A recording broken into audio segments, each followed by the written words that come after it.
terráqueas e terráqueos, sejam muito bem-vindos a mais um Freudcast. Como vocês podem ver, hoje eu tô com um novo visual e estou com uma pessoa muito especial aqui. Hoje eu trouxe para conversar com a gente a Rosângela Brito, ela que é mãe, ela que é esposa e descobriu aos 43 anos o autismo. Então vamos bater esse papo com ela para a gente falar como que foi essa descoberta e como isso impactou na vida dela com a descoberta depois de adulta. Seja bem-vinda, Rosângela. Obrigada pelo convite. Rosângela, só para a gente começar assim a contextualizar, né? Uhum. Você hoje é uma mulher, mãe, esposa, com 45 anos, e aos 43 mais ou menos, você descobriu que era. Eu não sei se Isso, pode falar dessa forma, mas era portadora do espectro autista ou descobriu ser descobri que autista? eu sou Que autista, né. você é Isso, autista, é o isso. correto a O se falar. correto é esse, né, Você. porque como o autismo não é uma doença, então eu não tenho autismo, eu Certo, sou autista. certo. Que fica aí para todo mundo É, saber. É legal, importante aprender. é bom saber. Eh, tá, e aí, como é que foi isso na sua vida? Antes de mais nada, me fala quem é você, para além né, de você ser uma Eu pessoa. sou Rosângela, eu sou mãe, né, tenho uma filha de 25 anos, trabalho com internet há 8 anos, né, graças a Deus que foi o que me salvou, que com a internet você pode trabalhar em casa, então a minha Que, dificuldade maior sempre foi trabalhar em empresa, né. Eu trabalhei muitos anos, mas tive muitas dificuldades. Hoje trabalho em casa e tenho uma vida tranquila aqui em Mongaguá. que legal. Uhum. Você falou sobre essa dificuldade de trabalhar em empresa, né? Você trabalha desde que idade? E quando você iniciou o trabalho, assim, né, na vida adulta que a gente fala, é a partir de 18 Sim, a gente é. já meio que sai de casa e já vai trabalhar. Quando você iniciou, assim, trabalhando em empresas e em outros lugares, você percebia que você tinha essa dificuldade em lidar com outras Eu pessoas, sempre na percebi que eu convivência? era diferente, né, e as pessoas sempre falavam que eu sempre ouvia que eu era insubordinada. E meu primeiro emprego foi na Telefônica, fazia um 0315, não sei se é da época sua, a gente que tinha aquelas informações que você ligava na Telefônica para saber número de Tá. telefone, então era um 0315, eu fazia parte desse atendimento. Então, até então era tranquilo, mas eu queria mudar o sistema da empresa, eu via falhas, e eu não tinha tato com os supervisores, diretores, para poder apresentar eu queria já fazer a coisa do jeito que eu Hum, queria, entendeu. Então, isso acabou me dificultando muito, mas a maior dificuldade minha foi o social, de lidar com as pessoas dentro da empresa, aquela coisa da conversa, do happy hour, do social de mesmo, de socializar. lidar com as pessoas. Então, sempre eu queria sair, entrar na minha empresa, trabalhar e ir embora. Você sabe que hoje, para você se dar bem numa empresa, não pode ser assim. Você não precisa ser só trabalhar, você tem que lidar bem com as pessoas, né? As relações As interpessoais relações são importantes. interpessoais, perfeitamente. E eu não tenho isso. E naquela época era muito difícil, mas que eu era adolescente, era 18, 19 anos, né? Então foi bem difícil. Mesmo assim, depois da Telefônica, eu fui trabalhar com vendas no Itaú, que eu vendia cartão de crédito, mas era muito introspectivo, ficava eu e a máquina ali, falava com o cliente, parabéns, está chegando, então era bem rápido. Mas era muito boa no que eu fazia, sempre, ganhei prêmios, ganhei viagens e Itaú, foi muito bom, uma época muito boa, mas o interpessoal era péssimo.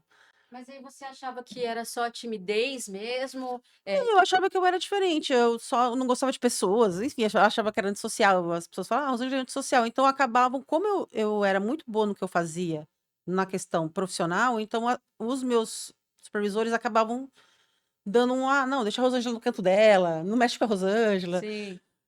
Só que as coisas mudam, né, então até eu fui da Telefônica, eu fui para o Itaú, do Itaú eu fui pra Nextel. Então, depois que da Nextel eu fiquei um tempo também, mas eu tive muitos problemas na Nextel, porque lá também é muito importante você ter essa relação interpessoal com as pessoas e tal, e eu acabei não dando muito certo. O profissional era muito bom, mas eu tive um problema com outras pessoas, porque eu não sabia conversar, não sabia não tinha aquele tato, né. Uhum. E acabou, eu não continuei na Nextel. Foi depois da Nextel que eu comecei a ter realmente problemas para encontrar emprego, porque eu não tinha mais aquele respaldo, porque querendo ou não, era todo mundo junto. Telefônica, Itaú e Nextel eram quase as mesmas, era como Entre... uma rede, né. Tá. Então: "Ah, a Rosângela não, assim, a Rosângela tá indo aí e tal", era meio que uma troca. Depois eu perdi isso, acabou, as coisas mudam, né. E aí eu tive que me virar aí quando foi como eu conheci a internet. E você conheceu isso a gente tá falando, você já com quantos anos mais ou menos, assim, na vida adulta, você já ainda não tinha descoberto o Não, não tinha diagnóstico? desculpa, não era nada, eu só sabia e sabia que eu tinha muitas crises, por exemplo, eu não queria ver as pessoas, não queria ir trabalhar, faltava muito, era bem difícil. E aí, depois que eu não consegui mais arrumar emprego, eu entrei numa crise muito ruim. Eu vim para Mongaguá, fiquei aqui, e eu falei: "Meu Deus, o que que eu vou fazer? Não sei lidar com as pessoas", isso ficou muito, complicado para mim. Foi quando eu comecei a entrar na internet e ver essas oportunidades que tinham, vender coisa da internet, não preciso falar com ninguém. Sim. Então eu fui estudando e foi indo, e hoje eu Infoprodutos, você fala? infoproduto, tudo que tinha. Hoje você pode vender caneta na internet, qualquer coisa, você compra Sim. 10 canetas, põe faz um anúncio e vende. É só ir lá no Sim, correio e sim. entregar. É só você achar a pessoa certa que quer comprar aquele produto, você estando no lugar Exatamente, certo, não com a tem um oferta segredo. certa, É, tá você feito. as pessoas hoje querem comprar bolsa, querem comprar brinco, qualquer coisa, você compra lá 20 pacotinho de brinco lá na 25 de março, você faz Sim, um site gratuito hoje, isso é muito mais fácil, né. sim. E aí põe faz claro que você tem que investir no anúncio, você faz um anúncio e quem quiser comprar você vai lá e entrega e pronto, não tem segredo. Então isso foi que me salvou. Essa dificuldade que você fala que tem de lidar com as pessoas diretamente, é uma dificuldade que alguns transtornos, algumas pessoas com outros diagnósticos, né, outras pessoas neurodivergentes também têm. Você percebendo que você tinha essa dificuldade aí, quando você adentrou na vida adulta, quando foi que você percebeu que essa dificuldade, fazia parte, da condição que você tinha? Não, Ou eu nunca você não percebi, percebeu? nunca percebi. Eu achava que eu era assim e as pessoas tinham que me entender assim, tanto que isso me prejudicou em relacionamentos. Eu perdi muitas pessoas que eu amava, porque eu queria fazer as coisas do meu jeito. Eu tenho os meus rituais, eu tenho o meu jeito de ser. E sem a pessoa sem saber que aquilo era um problema meu, não era uma frescura, não era um negócio que eu podia mudar, e você se você se esforçar, você muda. Muito, Uhum, escutei isso muito. "Ai, mas não precisa ser assim, você precisa se esforçar para mudar". E na minha cabeça não encaixava isso. Como sim. eu não consigo mudar o que eu sou, entendeu? Então até então, eu sofria mais pela perda das pessoas, porque as pessoas iam embora. Ninguém aguentava ficar do lado de uma pessoa tão metódica, tão chata que fala, né, achando que era que eu podia mudar e não mudava porque eu não queria, Eu me identifico nessa parte de ser entende? apontada assim. Era um problema do neurodesenvolvimento, tanto que, a questão também de se isolar, eu não queria, por exemplo, eu tive alguns problemas, por exemplo, um casal tem um problema, e às vezes é interessante. Hoje eu entendo que a gente às vezes precisa da família para ajudar, algum problema, tal, aquela coisa da família, né. Sim, o apoio, a O rede de apo a rede de apoio. apoio, então eu perdi muitas pessoas por cortar essa rede de apoio, que eu não queria falar, certas coisas, problemas de saúde que podia estar, por exemplo, ir no hospital, visita, eu não queria. Então isso acabou prejudicando também muitas relações minhas. "Ah, pô, a Rosângela não quer que a família participe", mas não é. Era meu problema do neurodesenvolvimento que era um bloqueio. E quando você descobriu que esse seu problema de não socializar, quando você descobriu isso, quanto tempo depois você teve certeza que você era uma pessoa Eu autista? nunca tive certeza, aí eu vou te explicar. Como Depois de você muitos descobriu, né? anos, então, depois de muito tempo, depois de muitas crises, eu tinha crises tão fortes que meu corpo tremia e eu não conseguia falar, que eu tinha que deitar, eu cansava muito, poucas interações sociais, já me cansava numa exaustão, assim, que eu tinha que ficar trancada no quarto escuro, muito. Então, teve uma vez que eu tive uma discussão, que era uma coisa até simples, mas só que aquilo é como se fosse aquela transbordo quando transborda o copo. Uhum. Que eu tive uma crise muito forte o meu corpo tremia e eu comecei a gritar e xingar e foi uma crise muito forte. E depois daquilo eu acabei conversando com a minha filha, eu falei: "Nossa filha, a mãe tá muito estranha, será que é alguma coisa de hormônio?" Eu comecei a quando já estava depois dos 40, né. Falei: "Ah, mãe, é bom procurar um psicólogo", que é uma psicólogo é uma coisa que você fala assim: "Meu, eu não preciso de psicólogo, né". Sabe aquela coisa, né. "Ah, psicólogo não você precisa do médico, você precisa tomar um remédio, né". Aí eu falei: "Ah, filha, eu acho que eu vou mesmo. Talvez eu precise tomar um remédio, uma tarja preta, todo mundo toma, né. Eu acho que eu preciso de uma tarja preta". Foi quando eu voltei de Santa Catarina, minha filha mora em Florianópolis, e fui procurar o doutor Tiago, daqui de Mongaguá, que ele que foi que começou tudo e ele me salvou, ele atendia aqui no Gandara. E aí eu falei: "Doutor, eu acho que eu preciso tomar um remédio, eu tenho isso", e aí ele começou a falar: "Não, espera aí, vamos conversar". Hoje eu tô muito melhor por causa dele. E aí foram 10 sessões que a gente fez e ele me deu o diagnóstico de autismo nível 1. Eu falei: "Mas tá". E aí a gente foi puxando, ele foi puxando histórico, porque eu já tenho históricos na família, primos, que Você nem são nem desconfiava. não, mas a gente entendeu? A gente não acha que é a gente, porque, a gente acha que a gente não tem, não é com nós, né, com os outros, né. Aham. E a minha irmã hoje também é diagnosticada, a minha irmã já tem um diagnóstico, também tem tratamento aqui no CAPS, né, eu e ela, a gente passa aqui no Mongaguá. Então foi através disso que eu procurei, porque a gente acha que é um problema de remédio. Sim. Até entrar na cabeça, não, é um psicólogo, é um preconceito que a gente tem mesmo, né. E aí foi da psicologia, depois do doutor Tiago eu fui procurar realmente o doutor Tiago, ele fez o primeiro diagnóstico, depois eu fui para o médico, e hoje eu estou em tratamento até hoje. Tá. E durante esse processo da descoberta, assim, como que você olhou para você? Nossa, foi Você tinha um excelente. alívio? Nossa, Conseguiu se reorganizar mentalmente? Ou você sofreu aquele luto de tipo, não, putz, eu tenho alguma coisa que não. sim, o luto eu ainda tô. Assim, faz 1 ano e meio, mas eu ainda até queria criar conteúdo, me incentivaram a criar conteúdo, eu falei: "Mas gente, eu não consigo, eu tenho que me entender primeiro", eu tô nesse processo ainda de compreender, porque foram 44 anos pensando que isso era normal, que entendeu? E agora eu tenho que, refazer o meu relacionamento comigo. Perdão, que é uma coisa assim que, nossa, agora eu tô muito melhor mesmo. Mas no começo foi assim, eu caí, falei: "Meu Deus, se eu soubesse disso antes, se eu tivesse procurado antes, por que que não viram?". Aí eu fui atrás da família: "Mas vocês não perceberam?". "Não, mas você ficava na sua, tal". Então assim, aí você quer culpar os outros, mas aí você vê que não é isso. Tem um trabalho interno com a rede que você tem, que não é assim de um dia para o outro. Você vai construindo isso, meus tias que falavam assim: "Não, mas isso aí é frescura". Nada a ver.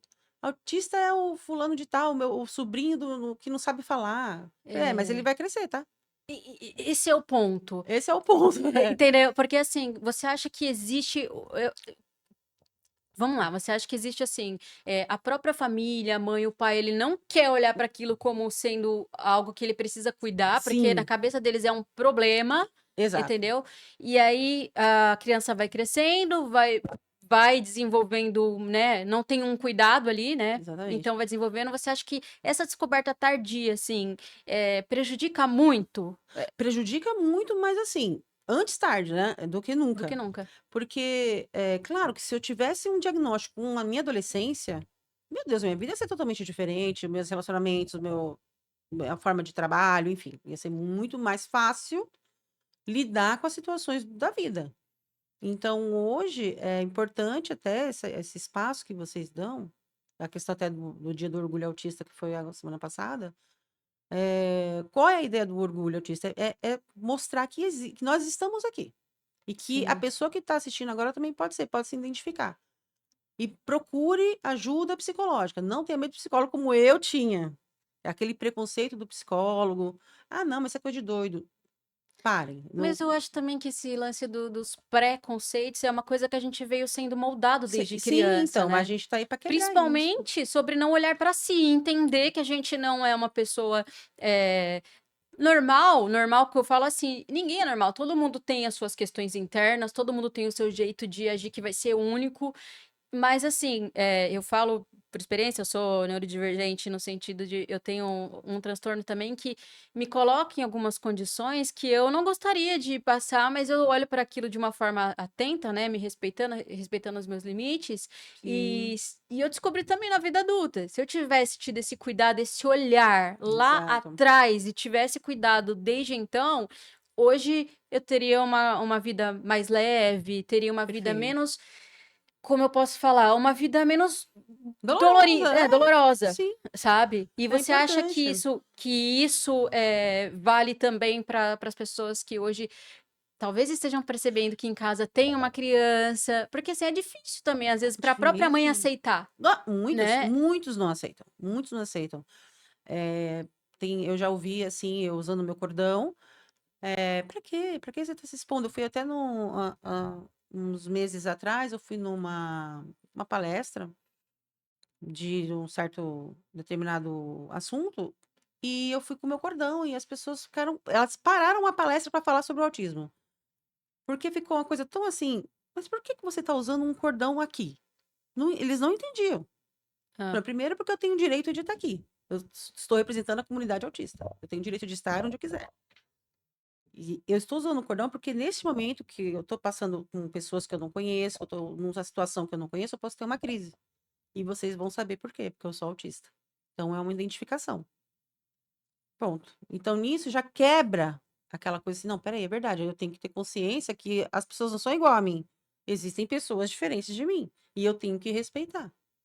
E se uma pessoa tem que usar um cordão para se identificar, porque é necessário, exatamente por causa desses preconceitos. Sim, Não é à toa que eu estou usando um cordão ali, né, e é um direito, né, e é lei. e eu acho assim, eu acho que a gente ter esses espaços Uhum, para deixar que as pessoas tenham acesso a essas informações, perfeito. porque assim, eu acho que quando você fala sobre a questão, a pessoa que está do outro lado, ela vai começar a entender. Então, por exemplo, a gente sabe que o autismo, ele não é uma coisa que você se torna, né? Você Não, nasce você nasce autista. autista, Então, exatamente. muitas pessoas não têm essa informação. Eu acho que ter espaços onde a gente consiga, fazer com que as pessoas acessem essa informação é muito importante, Muito né. Porque se importante. você tem um cordão, por exemplo, e tem se você não tem um cordão, você está num evento, você tem uma crise, a pessoa pode julgar que seja qualquer coisa. Exatamente, vamos até falar sobre o caso da Isabelle Nardi, se eu não me engano o nome dela, não sei se você soube, que ela era uma estudante que passou em medicina e se suicidou, porque ela é autista nível 1. Ela precisava de ajuda, ela foi bullying, ela sofreu na faculdade, ninguém a auxiliou ela e ela chegou a suicidar, autista nível 1, sem suporte. Por quê? Nossa. Porque ela tinha uma cara bonitinha, porque ela, né, parece uma pessoa normal e as pessoas não entendiam que ela era autista. Provavelmente ela não usava um cordão, não sei se usava ou não, mas isso chegou a esse ponto. Como eu estava te falando anteriormente, nós autistas nível 1, por não parecer, por isso que a necessidade de usar o cordão, mais Aham. ainda, nós temos um índice de suicídio 9 vezes maior do que os típicos. Então, olha a gravidade que é o autista nível 1 invisível na sociedade, porque nós não parecemos, não temos, né, aquela coisa toda, mas nossa dificuldade é extremamente alta. Tanto na sociedade, como lidar com as pessoas, como a convivência em geral. Então, é muito importante as pessoas terem essa consciência que os autistas crescem. O autista não é uma coisa que acaba com 10 anos de idade. Nós vamos nascer autistas e vamos morrer autistas. Essa é a consciência que a gente tem que ter. E hoje eu tenho um orgulho, não um orgulho de ser autista, porque nós sabemos as nossas comorbidades, nossas dificuldades, não tem como ter orgulho disso. Mas hoje eu tenho orgulho de ter a consciência e poder usar o meu cordão e sim quebrar esses paradigmas e sim poder falar: "Sim, eu sou autista, eu não tenho autismo, eu sou autista", porque o autismo não é uma doença, ele é um transtorno do neurodesenvolvimento que vem do nascimento. Muito bacana essa informação, É, né, vocês aí de casa, fiquem atentos.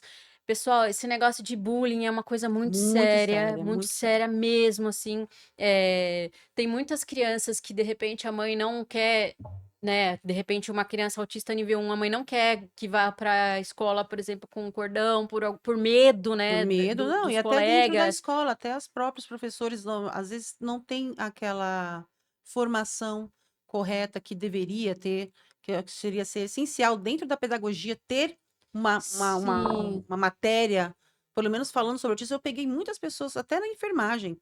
Falei para você que eu sofri um acidente que eu quebrei o braço, e a primeira coisa que a pessoa falou: "Ah, você tem autismo?" Uma enfermeira. Uhum. Quer dizer, a enfermeira formada não sabe que a diferença de De ter ter e e ser. ser. Que é uma coisa básica, né, da saúde. Não, falei: "Eu sou autista, não é uma doença". E ela: "Opa", entendeu? Então é uma coisa que tem que ter, Tem qualquer tem que coisa falar, tem tem que que ser falada ensinar. assim, em qualquer matéria, dentro da escola, tem que ser falado, tem que ser divulgado, porque o amiguinho da escola, ele pode ser diferente de você, você não precisa, não é bullying, você não precisa escarnear aquela criança, ele tem que respeitar as diferenças. E nós, neurodivergentes, temos que ser respeitados, com ou sem o cordão. Claro que às vezes você O cordão percebe identifica, né. que às vezes a criança não tá diagnosticada. Então você ter aquele insight de: "Opa, espera aí, vamos auxiliar a mãe? Mãe, você já foi no psicólogo?" Psicólogos dentro de escolas que são extremamente importantes, não tem. Ah, e uma outra questão também, em muitas escolas, e eu tenho visto isso em alguns canais, né, de informação, que falta até auxiliar de classe Falta para auxiliar de classe, auxiliar a criança que é autista, Sim, né. isso é, olha, é uma discussão, assim, bem ampla, né, das políticas públicas que tem que ser trabalhado mais, às vezes não tem muito o que fazer, né, depende muito dos nossos políticos, por isso que a gente precisa votar corretamente, e exigir essa é lei, precisamos desses auxiliares dentro da escola, né, para os alunos que precisam. Meu sobrinho hoje é autista nível 2 não verbal, estuda aqui, ainda tem um auxiliar lá, mas ainda não dá conta. Porque são crianças ainda que não são diagnosticadas, que a família espera 2 anos para passar num CAPS, para ter Uhum. um diagnóstico correto, enfim, para ter a medicação correta. Meu sobrinho, ele demorou um pouco para acertar a alimentação, o remédio. Eu falo por mim, porque o primeiro remédio que eu fui tomar depois da minha meu diagnóstico foi o Risperidona, que é o que as crianças tomam. Aquele remédio não é de Deus. Ele dá uma fome, ele deixa você totalmente desesperado. Imagina aquilo uma criança, um adulto não aguenta. Uma criança tomar um negócio daquele é absurdo. Então precisa ter um suporte, sabe, gente? É muito complicado. E precisa ter até dentro de casa mesmo, ter o Dentro de tato de casa. observar, porque às vezes a criança, ela né, dá alguns indícios de que não está performando para o desenvolvimento normal normativo. A mãe sente, mas ela não sabe para onde ir, para o que é.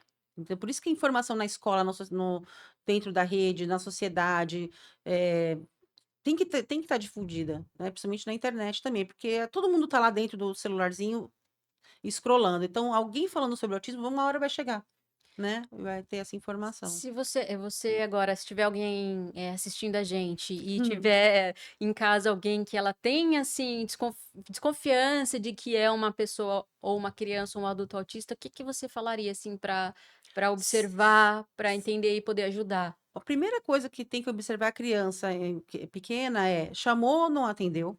Você sabe que ela não tem um problema de audição, ela não está atendendo, tem algum motivo. Ou não olhar nos olhos também é uma coisa assim, não é uma coisa, uma regra, mas em geral, né? A criança que não olha muito bem nos olhos, que não responde, fica muito quieta, fica muito sozinha, brinca só em fileira, faz fileirinhas com os brinquedos, né, roda muito, pode ver coisas redondas que roda, eh, introspectiva, né, introspectiva, fica barulho, então, a mãe sempre sabe, só que a mãe fica assim: "Ai, será que é? Será que é?". Não tenha dúvida, procura um médico, se ela não sabe para onde ir, procura a professora, procura o que pode fazer. Aqui em Mongaguá temos o CAPS, que graças a Deus está atendendo, atende muito bem, mesmo que demore um pouquinho, mas os médicos lá são excelentes, eu passo, a minha irmã passa, é muito bom. Procure alguém que possa te auxiliar para o caminho que você pode ir. Depois de você ter um diagnóstico, você pode ir atrás do Cipiteia, que é o cartão que é nacional, né, dos autistas. Você pode fazer aqui no, como chama esse negócio que faz Poupa tempo? Poupa Tempo, em Santos, aqui não faz, só em Santos. E aqui tem todos, se você tem um QR Code que tem todos os exames que comprovam que você é autista. Então, qualquer coisa, se o seu filho passar mal, ter uma crise, tem um QR Code aqui. Então, procure seus direitos, porque nós, autistas, temos o direito de estar em todos os lugares, participar da sociedade, devidamente com o nosso crachá, e ter esse suporte, né? Procurar ajuda. Gente, quando a gente fala de CAPS, vocês param com esse preconceito bobo de achar que CAPS é coisa de doido, tá? Tem doido Tem também, doido também. mas não é, tá? Falando nisso, eu preciso ir lá no CAPS. Meu É, remédio tá acabando. é excelente. Ainda tem os remédios que eles também dão, né? É muito bom. A gente tem esse preconceito porque já vem lá uma coisa antiga, né? Mas foi exatamente por causa desse preconceito que eu não procurei ajuda antes. Ah, psicólogo não. A gente acha que Uhum. é uma coisa que você toma um remédio e vai passar. Igual eu só procurei ajuda porque eu falei assim: ah, todo mundo toma tarja preta, eu acho que tá na hora de eu tomar também. Por isso que eu ia procurar um psicólogo pensando nisso. O que é que não tem nada a Que não tem ver, nada a né. ver. Então, assim, se eu tivesse procurado antes, se eu tivesse um acompanhamento de psicólogo anteriormente, ia ser muito mais fácil. Claro que mesmo assim, o autismo naquela época, a gente está falando de quê? Dos anos 90, não era tão difundido. Sim, E a gente está falando de quê? De que nos anos 80, as crianças autistas ficavam presas num hospital. Então, é autista, pum, joga lá. Só pra você ter ideia, a gente tá falando de ali, não faz muito tempo. não faz. Então, era assim que era tratado os autistas. Se você for pesquisar mesmo, os hospitais aqui em São Paulo, criança autista, que era 2 e 3, que não falava, que ficava se batendo, que ficava se. Tudo, jogava tudo lá dentro. Então, milhares de autistas morreram ali, Meu porque não sabia o que Deus. fazer. Então, depois dos anos 90 que começou os estudos, tal. Então, a gente tá falando daqui, dali, 30 anos atrás. Muito novo. Sim, por isso que é bom a gente, né, falar sobre esses assuntos, se Sim, inteirar perfeitamente. e saber que as coisas elas têm como progredir, né, mas que precisa de apoio, de informação, né, Informação difundir e isso a de uma nossa forma rede, exatamente, a nossa rede, a família, mãe, procure informação. O governo mesmo, ele dá um curso ABA gratuito para as famílias entenderem como é o autista. Claro que não é difundido, você vê, não é interessante, né? sim, Mas existe, se você joga lá no aba.gov, aba.gov, tem um curso ABA gratuito que orienta os pais a lidarem com as crianças quando percebem alguma coisa diferente. Tem cursos ABA hoje gratuitos. Se você joga curso ABA no Google, vai aparecer vários cursos que se dão, mas o gratuito no próprio Gov eles dão. viu, pessoal? aba.gov. Informação não quer demais. E É. para quem perdeu na semana passada, a gente conversou com a psicopedagoga, quase que eu engasguei, a Uhum. Ariela, e ela fala muito sobre isso, sobre os cuidados com as crianças autistas, né? Sobre o ensino, sobre as coisas fundamentais aí para as crianças que são autistas. Rosângela, nesse tempo da sua descoberta pra cá, assim, teve alguma pessoa, alguma coisa, em potencial que te deu ajuda a esse direcionamento aí, eh, pra você conseguir se comunicar melhor, pra você conseguir impor limites? Teve alguém que foi essencial, alguma pessoa que foi essencial como suporte mesmo depois da descoberta do autismo? O doutor Tiago foi muito importante para mim, que eu fiquei na terapia com ele um bom tempo. Ele que eu que desenvolvi muito mais com ele. Quando eu cheguei para ele, eu não era bem assim que eu falava, não, tá? Era bem mais terrível. Só que eu não percebia, né? Ele fala que hoje eu tô bem melhor. Mas eu não percebo. Ele fala que eu era bem diferente mesmo no ato de falar, eu era mais contida, tal. Então, ele me auxiliou muito ele pegou na minha mão mesmo, tanto que depois ele fez o diagnóstico da minha irmã, fez o diagnóstico do meu cunhado, que hoje ele tem outro diagnóstico, não lembro agora. Enfim, ele acabou acompanhando a família toda. E ele foi muito importante. Mas eu também, claro, eu também me encorajei também em estudar um pouco mais, entender, me aceitar, porque primeiro momento você não aceita. Eu ia te perguntar exatamente isso Eu agora. só melhorei depois que eu aceitei. Esse processo Esse da processo aceitação eu mesmo. só melhorei, porque eu até parei quando eu parei de ir no doutor Tiago, eu falava: "Ai, não é isso, não, não é possível", sabe. A gente acaba negando. Então, depois que eu aceitei, eu falei: aí começou a Ficou melhorar. mais leve pra você? Ficou mais leve, eu falei: "Não, espera aí, é isso mesmo". Você teve medo, assim, de assumir para a sociedade, para as pessoas ao redor, família, amigos, colegas? Foi Não, então, difícil isso não para foi você? difícil aceitar, assim, falar não, não foi porque eu falei: "Caramba, agora eu sei o que eu tenho. Caramba, era isso". Então, eu fui de peito aberto mostrando, porque eu falei: "Gente, é isso. Eu não sou essa coisa Você ruim. passa assim é mais fácil, porque você passa a se entender, falar: "Ah, agora Nossa, faz agora faz sentido". sentido. Por isso que eu fiz aquilo, por isso, gente, por isso. Então, meu Deus". Então, ok, né, aí ok. Só que o que acontece? As pessoas não entendem, as pessoas falam: "Não, não é isso não". Aí eu caiu minha ficha, falei: então espera aí, então eu tenho que me aceitar primeiro, eu não É. posso esperar o braço das pessoas falando assim: "Ah, É que as pessoas têm muita dificuldade em perceber aquilo que não é óbvio, o que não óbvio. é, Se não é se óbvio, não é se a óbvio, não é". pessoa não tá ali, no seu pior, no seu limite, elas não vão entender, elas não respeitam na verdade, né. Não. E aí eu falei assim: "Não, eu que tenho que me abraçar. O meu consolo vai ter que vir de mim". Então como eu comecei a me entender, falar: "Não", me aceitar, as coisas começaram a fluir, e aí eu melhorei 1000%.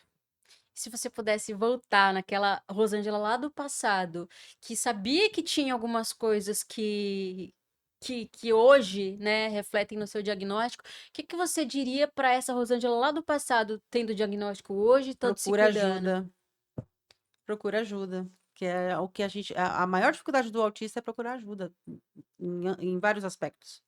A gente se isola, a gente não sabe que precisa de ajuda, as pessoas nos isolam e aí fica aquela coisa, a gente cresce dentro de uma bolinha e aquela bolinha não entra em nenhum lugar. Hoje, o que que significa para você, assim, dentro de todas as condições, de tudo que você passou, do que você ainda tem a viver, o que que significa para você ter uma vida tranquila hoje? Não pensar em suicídio, porque era o que era todo dia. Todo dia eu pensava em suicídio. O que me deixou viva foi minha filha. Se eu não tivesse uma filha, eu não sei. Porque todos os dias era insuportável viver sem encaixar, sem saber o que eu tinha, sem saber por que eu era assim, por que eu era diferente, porque as pessoas me olhavam diferente, por que eu era assim. Você teve apoio da sua filha? A minha filha foi a única que me apoiou. Ela falou: "Mãe, procura ajuda". Porque foi quando eu me abri realmente, sabe. Eu acho que a mãe precisa de uma ajuda, porque a mãe, sabe, ela falou: "Não, mãe, procura um psicólogo". Assim. Falei: "É verdade". Uma coisa tão simples, né.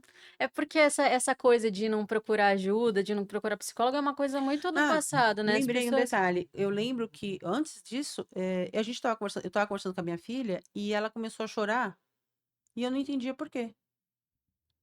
Falei: "Por que ela tá chorando?". Ou seja, eu estava totalmente desligada da conversa, pra você ter ideia, meu cérebro como estava. Eu estava totalmente desligada da conversa, ela estava conversando uma coisa muito importante, ela estava chorando e eu não sabia o que que era. Falei: "Opa, eu tenho um problema, eu tenho um problema sério". E aí, depois de um tempo eu falei isso passou, né, e eu falei: "Meu Deus, eu não entendo o sentimento das pessoas, eu não sei detectar, eu não tenho essa empatia, eu não sei me colocar no lugar do outro, eu não entendo". não, deixa eu entender, a empatia em É si empatia, você assim, não consegue eu não consigo perceber perceber, perceber. porque empatia não é isso? Sim, Eu me coloco no seu sim, lugar você e se sei o que você tá colocar, sentindo. mas Como eu você não só a percepção do que o outro tá sentindo não eu não não sei se você tá triste, eu não consigo, é isso que dificulta, eu não sei ler essa coisa, tá, entendeu? Eu não sei ver, o que você tem, eu fico não consigo entender. você não consegue entender o sentimento Porque do eu não sei os meus também, entendeu? Esse nomear, você lembra que a gente estava falando? aham. Eu não sei os meus, eu não sei identificar os seus. Então esse é o meu trabalho maior hoje, eu estudo para entender as pessoas, para poder ter essa coisa, e é Mas muito difícil. você tem dificuldade também em entender o que você sente ainda? Sim, A muito, hoje muito. você faz terapia, você passa Sim, com mesmo assim profissionais que te ajudam. mas eu tenho muita dificuldade ainda, de entender o que eu sinto, o que que é, mas, Então, claro, com ajuda, vai. por exemplo, se você tá num dia que você tá frustrada, assim, você não consegue entender que você tá Por que que eu frustrada. tô Ah, frustrada? não consegue entender o O motivo. motivo eu não sei. Eu não consigo, assim, o que me fez no dia, Tá, aí o que que eu tenho que pensar? Espera aí, alguma coisa saiu do eixo, ou minha rotina, ou os meus rituais não deu certo, ou minha blusa preta que eu queria usar não tá certa, não tá naquele lugar, então são coisas idiotas mesmo, mas aquilo quebra a minha rotina e aquilo me tira do eixo. e tem algum ritual, assim, que você faça diariamente que te faz sentir esse conforto emocional? Sim, tem vários, eu tenho hiperfoco em camisetas, por exemplo, e pratos brancos. Que específico. É muito específico. Então, assim, eu conto os meus pratos todos os dias para ver se eles estão lá, ver Isso se te é traz conforto? muito, se as minhas camisetas estão naquela forma, aquele jeito, e eu não uso elas, eu só gosto só de ela tá lá, De ter? de ter. Que legal. Não, não é legal, Não, é uma assim, que legal prisão. ver isso, que como as pessoas são diferentes. São as coisas assim, eu conto, tem que estar tudo nos os números, as cores, é um inferno, na verdade. É assim, é confortante, mas você fica preso naquilo, né. É, Caramba! é. E se os pratos não tiverem numeração Nossa, e aí correta, já você tem acabou, o uma que que eu vou outra fazer? Aí é aquela coisa, ou eu tenho que comprar outro naquele dia, mas às vezes eu não consigo comprar e eu fico triste, aí acaba com o meu dia.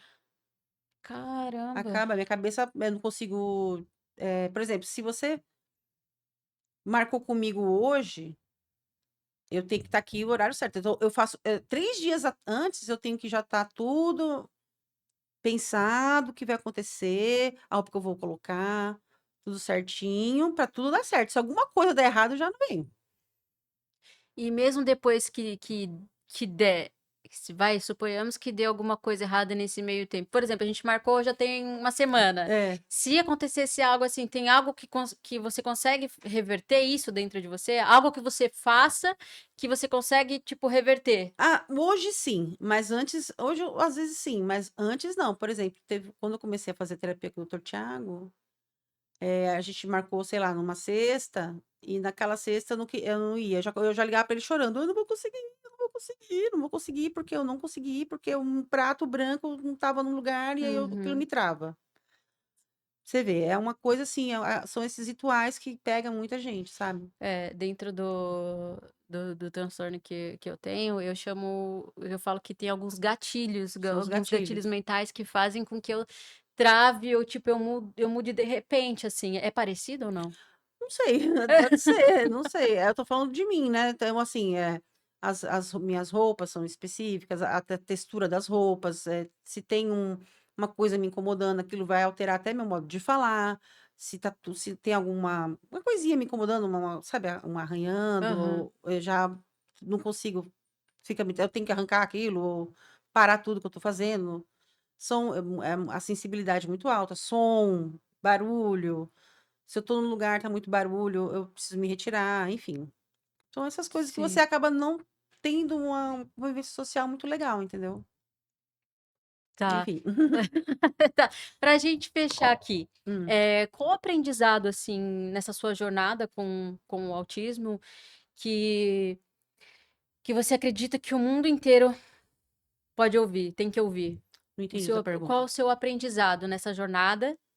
O aprendizado que você teve nessa jornada com o autismo que você acha que o mundo inteiro deveria ouvir? Ou que as pessoas que precisam de um conselho, poderia ouvir? Eu acredito que não, em relação não só ao autismo, mas em tudo, o autoconhecimento. O autoconhecimento, ele é extremamente importante, seja em qualquer área da vida.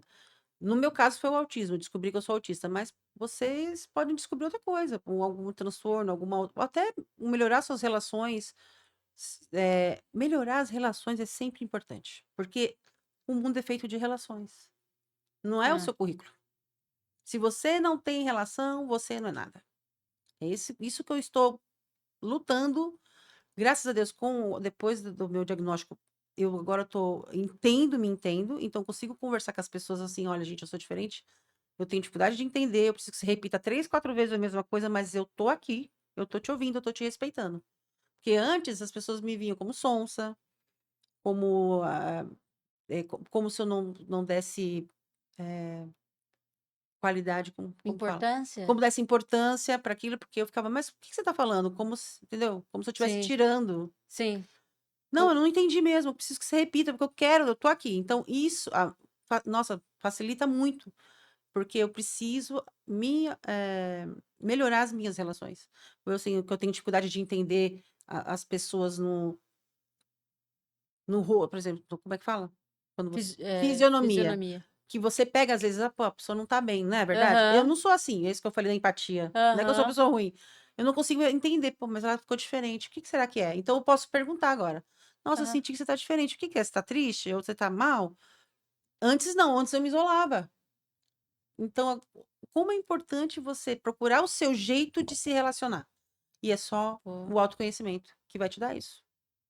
É isso. que legal.